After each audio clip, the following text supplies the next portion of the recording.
Hi friends, నా YouTube family అందరికీ కూడా నేను చెప్పేది ఒకటే అండి. ఏమిటంటే మన తల్లిదండ్రులని మనల్ని ఎంత జాగ్రత్తగా అయితే పెంచారో, మనల్ని కూడా ఒక దారికి ఎలా తీసుకొచ్చి పెట్టారో, అలాగే వాళ్ళు కూడా వాళ్ళ వయసు ఉన్నంత వరకు మన కోసం కష్టపడతారో, వాళ్ళ వయసు అయిపోయిన తర్వాత వాళ్ళని మనమే చూసుకోవాలి.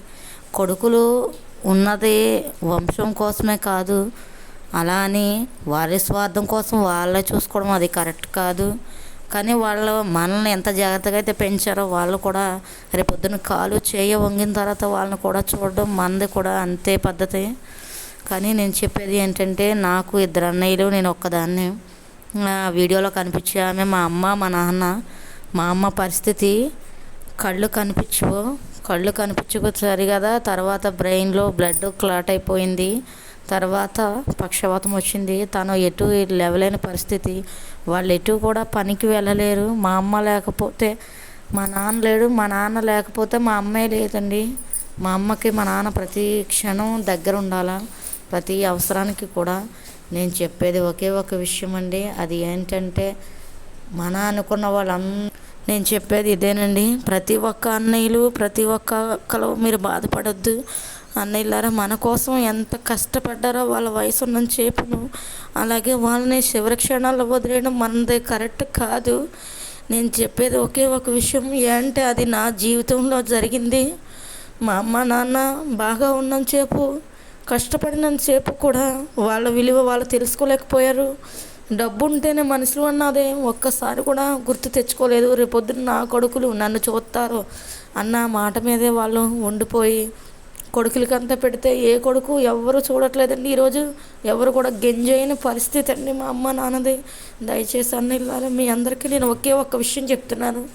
అదేంటంటే, మనకున్న తల్లిదండ్రులని మనం జాగ్రత్తగా చూసుకోవడం అన్నది మనదేనండి. వాళ్ళు ఉన్నంతసేపే, వాళ్ళ లేని విలువ ఎప్పుడు తెలుస్తుందంటే, ఎవరైనా ఏదైనా ఒక మాట అన్నప్పుడు అప్పుడు తెలుస్తుంది. అంతవరకు తెలియదు. ఎందుకంటే లేనప్పుడు ఎన్నో వాళ్ళు చనిపోయిన తర్వాత ఎన్నో సమాధి మీద పెడతాం, అవన్నీ వాళ్ళు తింటారా? తినరు కదా. అందుకేనండి నేను చెప్పేది ఇది ఒకటే. బ్రతుకున్నప్పుడే వాళ్ళని బాగా చూసుకుంటే, అయ్యో నా కొడుకు బాగా చూశాడు, నాకేమీ పెట్టకపోయినా నన్ను చనిపోయే ముందన్న నాకు ఏదో ఒకటి నన్ను బాగా చూసుకున్నాడు, ఇంతకుముందు ఎలా ఉన్నావు ఇప్పుడు బాగా చూసుకున్నాడు అన్నది వాళ్ళ హృదయాల్లో ఉంటాయండి. మీరు ఏమీ పెట్టొద్దు, మీ దగ్గర లేకపోయినా మీరు పెట్టొద్దు. కానీ వాళ్ళని తిన్నారా అన్న మాట అడిగితే వాళ్ళ మనసు ఎంతగానో తృప్తి పడుతుందండి. దయచేసి అన్నలారా, నేను చెప్పేది అందరికీ ఇది ఒకటే. మీకున్న తల్లిదండ్రులని కొంచెం జాగ్రత్తగా చూసుకోండి. దయచేసి ఎప్పుడు రోడ్డు మీద కానీ, తర్వాత అనాథాశ్రమంలో కానీ వేయడం అన్నది చేయకండి. ఎందుకంటే మనల్ని చిన్నప్పుడు వాళ్ళకి అన్నది మనల్ని అలాగే వదిలేయలేదు కదా. మనల్ని అలా వదిలేయకుండానే ఇంత అలా చేసి, ఈ టైంకి మనల్ని ఇలా పెంచి పెద్ద చేసి ఇంకొక ఇంటికి పంపించి అంతవరకు మనల్ని ఆ స్టేజ్కి తీసుకొచ్చారంటే అంతే వాళ్ళదే ప్రతిఫలం. కాబట్టి మనల్ని వాళ్ళు ఉన్నంతసేపు కూడా చాలా జాగ్రత్తగా చూసుకోవడం అన్నది మనదే. అది మనకే రేపొద్దున ఆ పుణ్యం మన పిల్లలకి కాస్తుందని పెద్దలు అంటారు. దయచేసి మీరందరూ కూడా అదే కొంచెం వాళ్ళకి పెట్టొద్దు. పెట్టకపోయినా వాళ్ళని తిన్నారా ఉన్నారా అని అడిగితే అదే చాలు.